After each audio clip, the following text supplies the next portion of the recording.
नमस्कार विद्यार्थी मित्रांनो, BSc भाग 2च्या प्रॅक्टिकल सेशनमध्ये आज आपण model sampling from binomial distribution हा एक्सपेरिमेंट पाहणार आहोत. म्हणजे ठराविक पॅरामीटर असणारं बायनॉमियल डिस्ट्रीब्युशन एखादं रँडम व्हेरिएबल फॉलो करत असेल तर त्या बायनॉमियल डिस्ट्रीब्युशनवरून एखादं सॅम्पल कशा पद्धतीनं ड्रॉ करायचं एखाद्या पर्टिक्युलर साईजचं हे आपण या प्रॅक्टिकल सेशनमध्ये बघणार आहोत. म्हणजे तुम्हाला वेगवेगळे पॅरामीटर असणारे बायनॉमियल डिस्ट्रीब्युशन दिले तर त्या प्रत्येक बायनॉमियल डिस्ट्रीब्युशनमधून तुम्हाला एका ठराविक साईजचं सॅम्पल ड्रॉ करता आलं पाहिजे. त्यासाठी काय प्रोसिजर वापरली जाते हे आजच्या प्रॅक्टिकल सेशनमध्ये आपण पाहणार आहोत. आता ह्या प्रॅक्टिकल शीटमध्ये 1, 2, 3 असे 3 क्वेश्चन्स आहेत. त्यापैकी आपण क्वेश्चन 1 बघूयात. क्वेश्चन 1मध्ये आपल्याला काय सांगितलं आहे तर draw a random sample of size 12. म्हणजे सॅम्पल साईज 12 असणारं सॅम्पल ड्रॉ करायचं आहे from binomial distribution with parameter 10. n is equal to 10. म्हणजे हा बायनॉमियल डिस्ट्रीब्युशनचा जो पॅरामीटर असतो n, that is number of trial, तो आपल्याला 10 दिलेला आहे. And p, that is probability of success, is equal to 0.62. म्हणजे असा n आणि p तुम्हाला पॅरामीटर दिलेला आहे बायनॉमियल डिस्ट्रीब्युशनचा. आणि त्या बायनॉमियल डिस्ट्रीब्युशनमधून आपल्याला काय करायचं आहे, 12 साईज असणारं सॅम्पल ड्रॉ करायचं आहे. आता हे सॅम्पल ड्रॉ करत असताना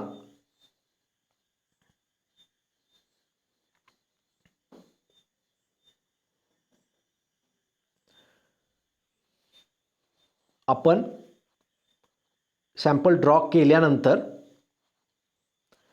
त्या सॅम्पलचा मीन पण आपल्याला कॅल्क्युलेट करायचा आहे आणि स्टँडर्ड डेविएशन पण कॅल्क्युलेट करायचं आहे. That is calculate mean and standard deviation of your sample and compare them with the theoretical mean आणि एस डी. म्हणजे थेरॉटिकल मीन आणि एस डी सोबत तो सॅम्पल मीन आणि एस डी काय करायचं आपल्याला कम्पेअर करायचं आहे. असं क्वेश्चन नंबर 1मध्ये विचारलं.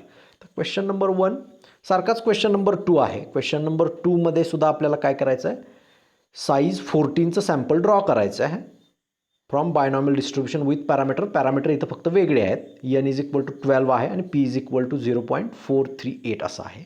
आणि त्या ड्रॉ केलेल्या सॅम्पलसाठी अरिथमॅटिक मीन, जॉमेट्रिक मीन आणि हार्मोनिक मीन काढायचं. क्वेश्चन नंबर 3मध्ये काय करायचं आहे, इथं सुद्धा आपल्याला सॅम्पल ड्रॉ करायचं आहे. साईज किती आहे, फक्त 10 आहे. आणि बायनॉमियलचे parameter n is equal to 10 आणि p इज इक्वल टू 0.6 अशी दिलेली आहे. आणि त्या सॅम्पल साईज म्हणजे 10 या सॅम्पल साईजसाठी सॅम्पल मीन, व्हेरियन्स आणि कोइफिशियंट ऑफ व्हेरिएशन काढायचं आहे. आणि तेच सगळं तुम्हाला थेरॉटिकल व्हॅल्यूज बरोबर कम्पेअर करायचं आहे. आता आपण तुर्तास क्वेश्चन 1 जो आहे त्या क्वेश्चन 1 सॉल्व करत असताना म्हणजेच 12 या साईजचं सॅम्पल ड्रॉ कसं करायचं त्याची प्रोसिजर बघू. ती प्रोसिजर क्वेश्चन नंबर 2 आणि क्वेश्चन नंबर 3 साठी सेमच राहील. फक्त तिथं पॅरामीटर्स वगैरे ज्या गोष्टी आहेत त्या फक्तच बदलणार आहेत तेवढ्याच. बाकी प्रोसिजर सेम आहे. त्यामुळे ती प्रोसिजर काय आहे ते आपण बघूयात. आता हा कोणताही क्वेश्चन मॉडेल सॅम्पलिंगचा, यालाच मॉडेल सॅम्पलिंग म्हणतात, सॅम्पल ड्रॉ करणं म्हणजेच. मॉडेल सॅम्पलिंगचा कोणताही क्वेश्चन सॉल्व करत असताना त्याची एक प्रोसिजर आहे प्रॅक्टिकलमध्ये. तर इथं आपण पहिल्यांदा एम लिहितो, to draw a random sample of size 12 from binomial distribution with parameter n is equal to 10 and p is equal to 0.62 and to calculate sample mean and sample S D and compare it with the theoretical mean and theoretical S D. Here given is parameter n is equal to 10 and p is equal to 0.62. Hence q is equal to 1 minus p, that is q is equal to 0.38. And we have to draw up sample of size 12. मग यासाठी आपल्याला पहिल्यांदा definition आपण फॉर्म्युले म्हणजे जे sample मीन आणि variance आपल्याला काढायचे त्याचे फॉर्म्युले तर आपल्याला लिहावे लागतील.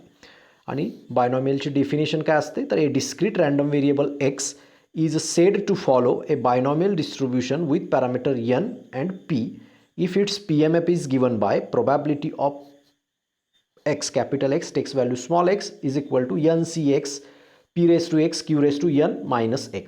ते n dot x दिसते पण that is n minus x is there where x takes value 0 1 2 so on up to n, where q is equal to 1 minus p and p lies between 0 and 1, and probability of x takes value small x is equal to 0 otherwise means if x will take value other than 0 1 2 and up to n, other than these values there will be the probability is 0.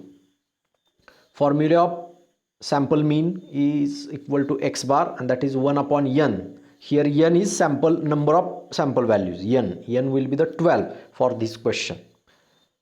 Sample value number of values, so xi value म्हणजे आपण जे sample draw करणार आहे ते 12चं करणार आहे त्यामुळे number of values are there n small n that is not a parameter.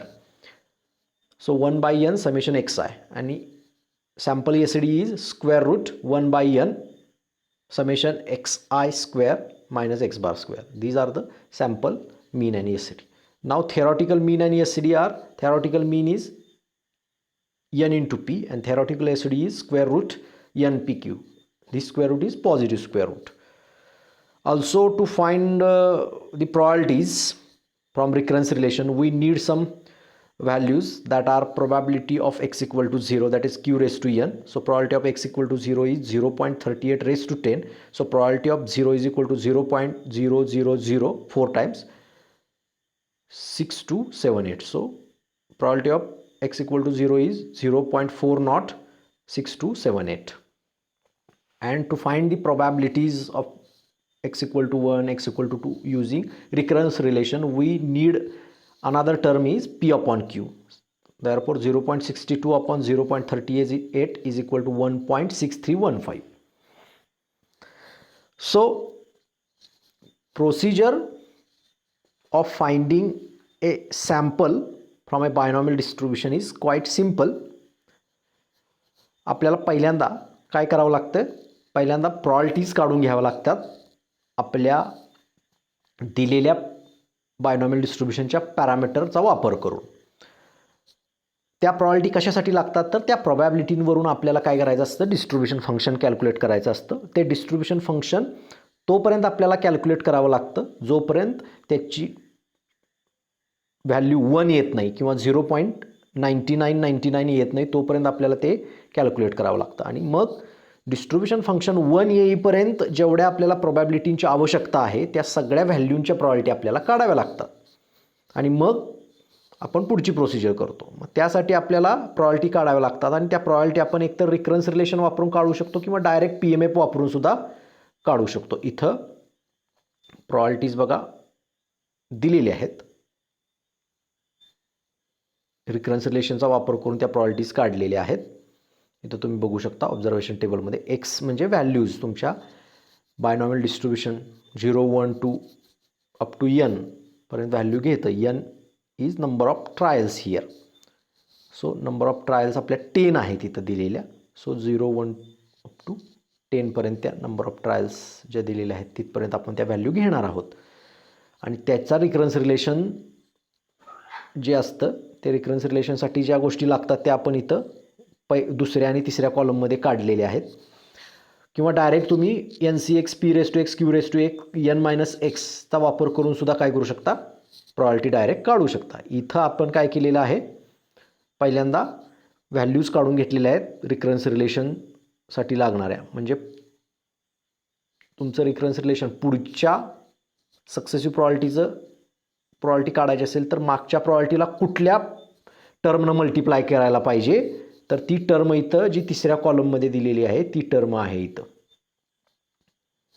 He G term आहे ही टर्म म्हणजे काय तर ह्या टर्मनं तुमच्या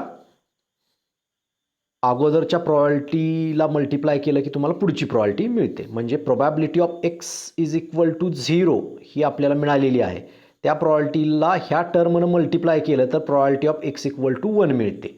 अशा पद्धतीनं ते आहे. म्हणजे if we multiply this probability of X equal to 0 by 16.315 ह्याला मल्टिप्लाय केलं तर आपल्याला ही प्रॉपर्टी मिळते. त्यानंतर property of X equal to 1ला ह्यानं मल्टिप्लाय केलं तर ही प्रॉपर्टी मिळते. असं सक्सेसिव्ह प्रॉपर्टी आपल्याला काढायच्या असतात, त्यावेळेला आपण असा रिकरन्स रिलेशनचा वापर करत असतो. मग त्या पद्धतीनं इथं प्रॉपर्टी आपण काढून घेतल्या सगळ्या व्हॅल्यूसाठीच्या. त्या प्रॉपर्टी काढल्यानंतर आपण सक्सेसिव्ह प्रॉपर्टीचे ॲडिशन घेत गेलो की आपल्याला काय मिळते, मग डिस्ट्रीब्युशन फंक्शन मिळते. मग पहिल्या एक्स इक्वल टू 0साठीचं जे डिस्ट्रीब्युशन फंक्शन आहे, डिस्ट्रीब्युशन फंक्शन, ते as it is a probability of X equal to 1 अशी ती प्रॉपर्टी आपण डायरेक्ट लिहू शकतो. आता एफ ऑफ म्हणजे distribution function for X equal to 1 is काय होतं, ही F of X equal to 0 जे आहे त्यामध्ये प्रॉपर्टी ऑफ 1 ॲड होते आणि तुम्हाला हे मिळते डिस्ट्रीब्युशन फंक्शन ऑफ 1. त्यानंतर डिस्ट्रीब्युशन फंक्शन ऑफ 1मध्ये probability of X equal to 2 add झाली की तुम्हाला हे मिळतं. त्यानंतर डिस्ट्रीब्युशन फंक्शन ऑफ 2मध्ये property of X equal to 3 add झाली की तुम्हाला हे मिळतं. असं सक्सेसिव्ह प्रॉपर्टीचे ॲडिशन घेत गेलो आपण की आपल्याला काय मिळतात, मग डिस्ट्रीब्युशन फंक्शन पुढची मिळतं. मग अशा पद्धतीने ही डिस्ट्रीब्युशन फंक्शन आपण काढायचं. कुठपर्यंत काढायचं, जोपर्यंत तुम्हाला 0.999 मिळत नाही किंवा 1 मिळत नाही तोपर्यंत.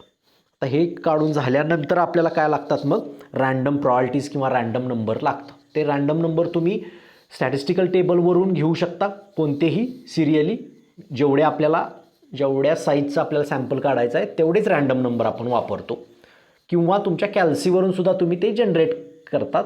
त्याच्यावर RAN हॅश नावाचं एक बटन असतं सायंटिफिक कॅल्सीवरती, ते दाबलं आणि इक्वल टू दाबलं की तुम्हाला रँडम नंबर मिळतात. मग परत पुढचा रँडम नंबर काढायला परत इक्वल टू दाबायचं, पुढचा रँडम नंबर काढायला पुढं इक्वल टू दाबायचं. असं सक्सेसिव्ह तुम्ही रँडम नंबर घ्यायचे. एकदा रँडम नंबर घ्यायला सुरुवात केली तर आपल्याला जेवढे रँडम नंबर पाहिजे तेवढे सगळे रँडम नंबर जनरेट झाल्याशिवाय थांबायचं नाही. मग इथं आपल्याला काय करायचं आहे, 12चं सॅम्पल काढायचं आहे. त्यामुळे 12 आपल्याला रँडम प्रॉपर्टीज लागणार आहेत. मग इथं 12 रँडम प्रॉपर्टीज ज्या मी घेतलेल्या आहेत त्या स्टॅटिस्टिकल टेबलवरून घेतलेल्या आहेत. त्याचं डिस्क्रिप्शन मी लिहिलं आहे. Random properties are taken from statistical table on page number 21, row number 6 and column number 6. तिथले रँडम प्रॉपर्टीज किंवा रँडम नंबर मी घेतलेले आहेत. आता हे सगळं घेतल्यानंतर ॲक्च्युअल सॅम्पल कसं काढायचं हा सगळ्यात महत्त्वाचा भाग आहे. आता सगळ्या रँडम प्रॉपर्टीज घेऊन झाल्या तर मग आता मला काय करायचं आहे, सॅम्पल ड्रॉ करायचा आहे. आता पहिली माझी रँडम प्रॉपर्टी किती आहे, 0.4491. आता ह्या रँडम प्रोबॅबिलिटीच्या equal to or just greater F of एक्समधली व्हॅल्यू बघायची. कॅपिटल एफ ऑफ एक्स म्हणजे CDF मधली.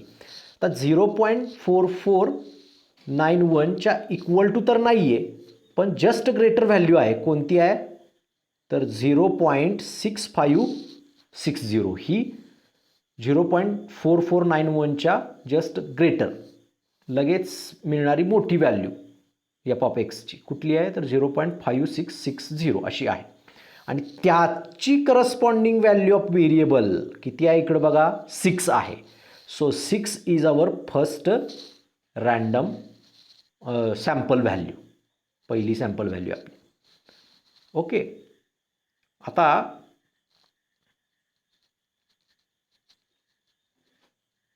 दुसरी व्हॅल्यू रँडम प्रॉपर्टी काय आहे तर दुसरी रँडम प्रॉपर्टी इथं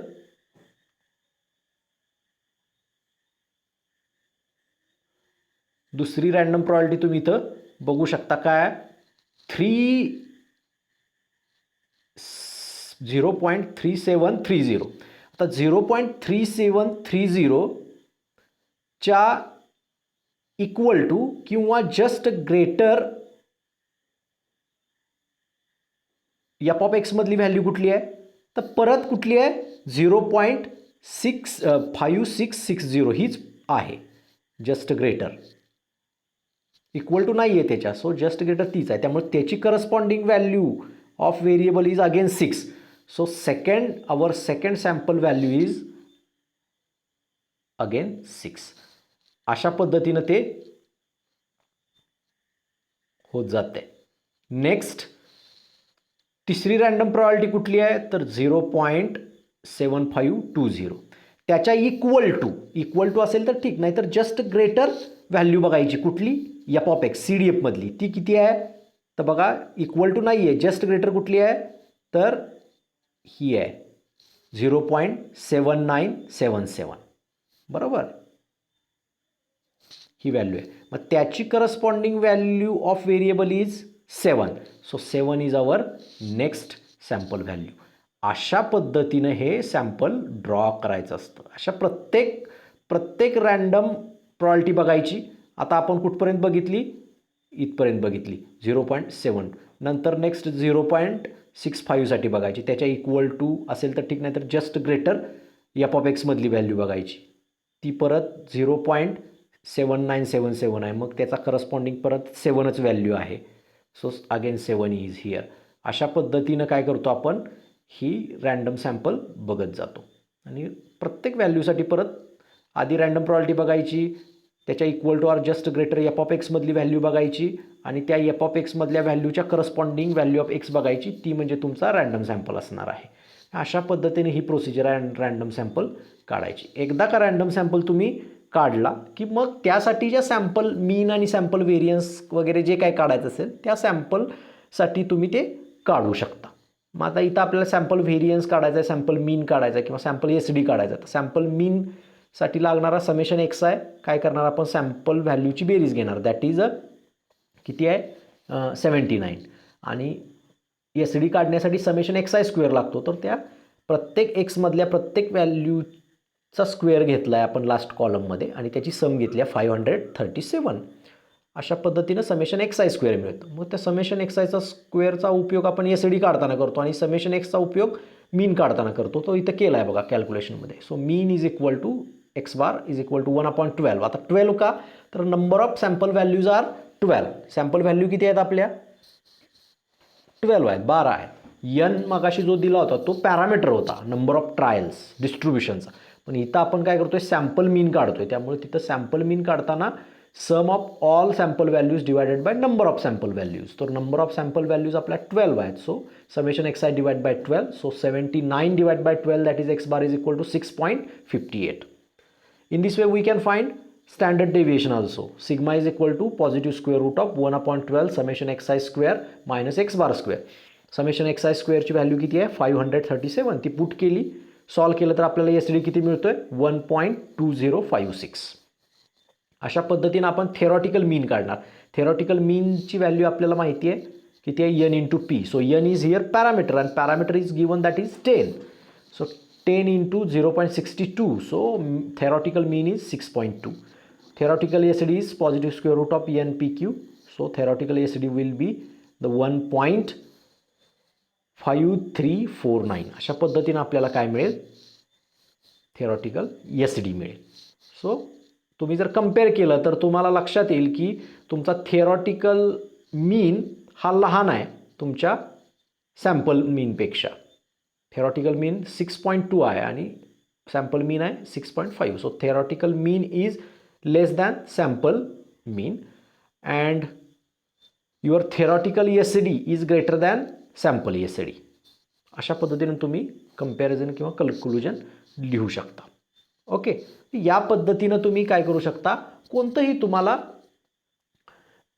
बायनॉमियल डिस्ट्रीब्युशन देऊ देत वेगवेगळ्या पॅरामीटरचं, तर त्या डिस्ट्रीब्युशन बायनॉमियल डिस्ट्रीब्युशनसाठी तुम्ही सॅम्पल याच पद्धतीनं ड्रॉ करू शकता. म्हणजे तुम्हाला जेवढ्या व्हॅल्यू दिलेल्या आहेत एक्सच्या, तर त्या व्हॅल्यूसाठी तुम्ही प्रोबॅबिलिटी काढायच्या, त्या प्रोबॅबिलिटीवरून डिस्ट्रीब्युशन फंक्शन काढायचं आणि रँडम प्रोबॅबिलिटीज किंवा रँडम नंबर घ्यायचे आणि रँडम नंबरच्या इक्वल टू ऑर प्रत्येक रँडम नंबरच्या equal to or just greater F of एक्सची व्हॅल्यू बघायची, त्याच्या करस्पॉन्डिंग व्हॅल्यू ऑफ एक्स बघायची, ती म्हणजे तुमची सॅम्पल व्हॅल्यू असते. असं प्रत्येक रँडम नंबरसाठी बघत जायचं. That will your sample of binomial distribution. अशा पद्धतीनं तुम्ही कोणत्याही बायनॉमियल डिस्ट्रीब्युशनसाठी वेगवेगळ्या पॅरामीटरसाठी ज्या काय सॅम्पल साईजचा आपल्याला सॅम्पल ड्रॉ करायचा आहे ते तुम्ही ड्रॉ करू शकता. प्रोसिजर हीच. अशा पद्धतीने तुम्ही त्या शीटमध्ये दिलेली दोन्ही एक्झाम्पल सॉल्व करू शकता. तुमच्या प्रॉयल्टीज वेगळ्या येतील, एफ ऑफ एक्स वेगळ्या येतील, रँडम नंबर वेगळे येतील, मात्र प्रोसिजर जी आहे ती प्रोसिजर याच पद्धतीनं करायची. So for today we are going to stop here. Thank you.